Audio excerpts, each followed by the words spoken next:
మాట వినండి, ఒక్క మాట ఉండండి. ఓ శ్రీనివాస్ గారు ఒక్క నిమిషం.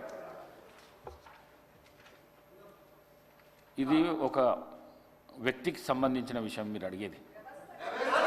చెప్తా వినండి వినండి వినండి వినండి వినండి వినండి ప్రశాంత్ రెడ్డి గారు దయచేసి, ప్రశాంత్ రెడ్డి గారు సీనియర్ శాసనసభ్యులు మీరు ఈ విధంగా చేయకండి. ఇదేమో రాష్ట్రానికి సంబంధించిన విషయం నేను అడిగేది బిల్లు. ఆ బిల్లు అయినాక ఏదైనా ఉంటే మాట్లాడదాం. నేను స్పీకర్ హౌస్ నేను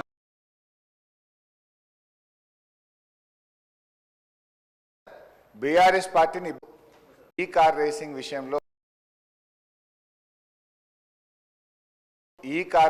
విషయంలో రకరకాల లీకులు ఇస్తూ మా నాయకులు కేటీఆర్ గారిని అప్రతిష్ట పాలు చేయాలని బీఆర్ఎస్ పార్టీని ఇబ్బంది పెట్టాలని ప్రయత్నం చేస్తున్నారు. మేము ఇతర ఏమడుగుతున్నాం సార్, మేము ఎలాంటి తప్పు చేయలేదు. చట్ట ప్రకారంగా పద్ధతి ప్రకారంగానే ఈ రాష్ట్ర ప్రతిష్ట పెంచడానికి, ఈ రాష్ట్ర ఆదాయం పెంచడానికి కేటీఆర్ గారు అన్నీ ఆలోచించి నిర్ణయం తీసుకున్నామని మేము చెప్తున్నాం. సభలో ఒక మంచి చర్చ చేద్దాం. నేనేమంటున్నా అంటే, ఒకవేళ మేము తప్పు చేసినామంటున్నారు కదా, ఏం తప్పు చేసినామో ఈ సభలో చర్చ చేయడం ద్వారా ఈ రాష్ట్ర ప్రజలకు చెప్పండి.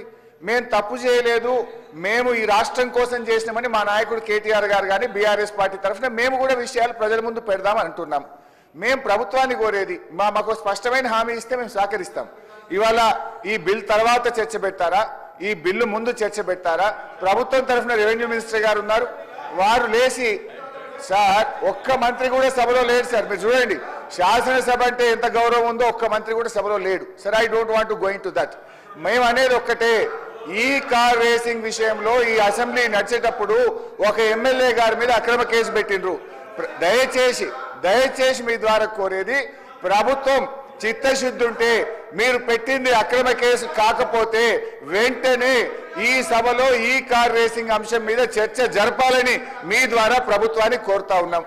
సభ్యుడికి, ఎందుకంటే సార్ ఒక కేసు పెట్టేటప్పుడు అసెంబ్లీ నడిచేటప్పుడు ఒక సభ్యుడి మీద అక్రమ కేసు పెట్టినప్పుడు ఆ సభ్యుడికి చెప్పుకునే అవకాశం ఇవ్వాలి కదా సార్. అది తప్ప ఒప్ప కేటీఆర్ గారికి మీరు అవకాశం ఇస్తే వారు మాట్లాడితే మీకు ప్రభుత్వానికి రాష్ట్ర ప్రజలకు కూడా ఒక క్లారిటీ వచ్చేటువంటి అవకాశం ఉంటుంది అధ్యక్ష.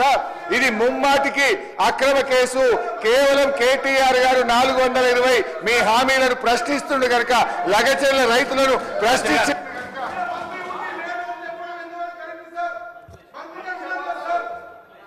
అధ్యక్ష,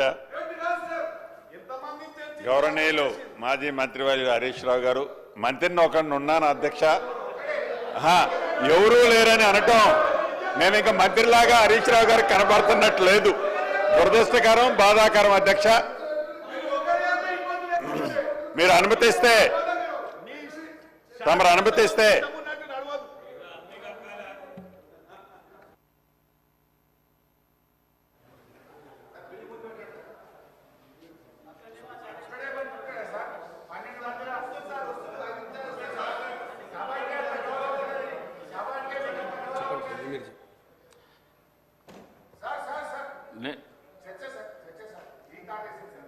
ఎల్ఏ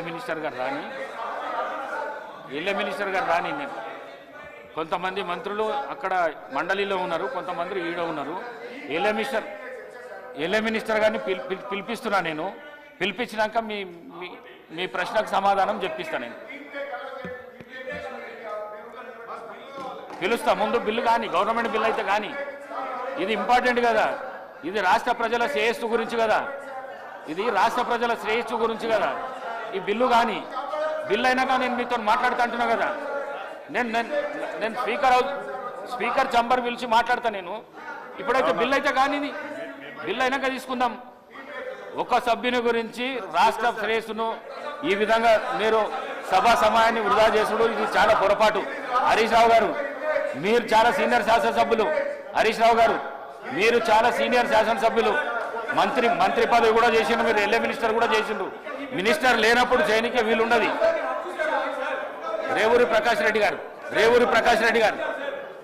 సార్ సీనియర్ శాసనసభ్యులు హరీష్ రావు గారు, గవర్నర్ గారు అనుమతి ఇచ్చిన తర్వాత, ఏసీబీ టేకప్ చేసిన తర్వాత హౌస్లో చర్చించే అంశమే ఉత్పన్నం కాదు సార్.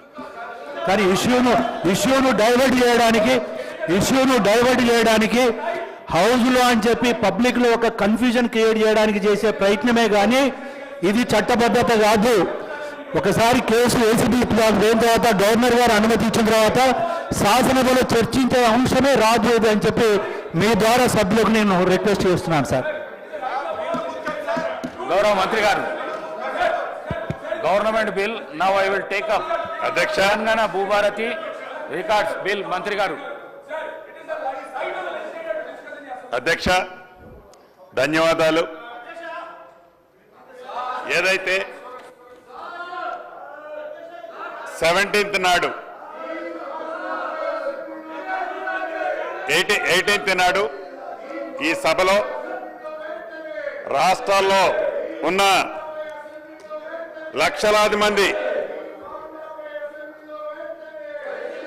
రైతన్నలకి, భూములున్న రైతులకి ఒక భరోసా కల్పించే దాంట్లో భాగంగా సాధించుకున్న తెలంగాణ రాష్ట్రంలో ఆనాటి ప్రభుత్వంలో ధరణి ద్వారా కానీ 2020 చట్టం ద్వారా కానీ ఏదైతే రైతులు ఇబ్బంది కలిగిందో, ఏదైతే నష్టం కలిగిందో దాన్ని 2024 భూభారతి తెలంగాణ చట్టం ద్వారా సవరించే అంశాన్ని తమర అనుమతితో 17వ తారీఖు ఈ నెల ఇదే సభలో బిల్లు ప్రవేశపెట్టడం జరిగింది. అధ్యక్ష, ఆ రోజు కొన్ని అంశాలు మీ ద్వారా ఈ సభలో ఉండే సభ్యులతో పాటు రాష్ట్రంలో ఉండే లక్షలాది మంది భూములున్న రైతన్నలకు అభద్రతలో ఏదైతే ఉన్నారో వారికి ఒక భరోసా కల్పించే ఈ కొత్త చట్టాన్ని, ఈ దేశానికే ఒక రోల్ మోడల్గా ఉండే చట్టాన్ని తేవటం జరిగింది. అధ్యక్ష, దాంట్లో మొన్న కొన్ని అంశాలు తమ ముందు ఉంచలేకపోయాను. అధ్యక్ష, ఈ దేశానికి కానీ మన రాష్ట్రానికి కానీ సంబంధించి ఒక్కసారి గత చరిత్రను పరిశీలిస్తే భూమి కోసం, భుక్తి కోసం వేలాది పీడిత రైతులు, కూలీలు పాల్గొన్న తెలంగాణ సాయుధ పోరాటం చరిత్రలో చరిత్రాత్మకంగా ఘట్టం. అధ్యక్ష, అదే రకంగా ఈ ఘట్టానికి, ఈ ఉద్యమానికి ప్రధానమైన కారణం నిజాం కాలం నాటి భూ సమస్యలు, నిజాం సంస్థానంలోని ఉద్యోగులు, జాగీర్దారులు, దేశముఖులు, దేశ పాండ్యులు లాంటి భూస్వాములంతా అధికార దర్పంతో, ఆనాటి ప్రభుత్వం ఏదైతే అధికార దర్పంతో ధరణిని 2020 చట్టాన్ని తీసుకొచ్చి ప్రజల నెత్తిన రుద్దిందో, అటువంటి చట్టాన్ని గతంలో నిజాం నవాబు కంటే ముందు కూడా అదే పద్ధతి ఉండేది. అధ్యక్ష, అదే రకంగా ఈ ధరణి సమస్యలు పరిష్కరించలేకపోవటం,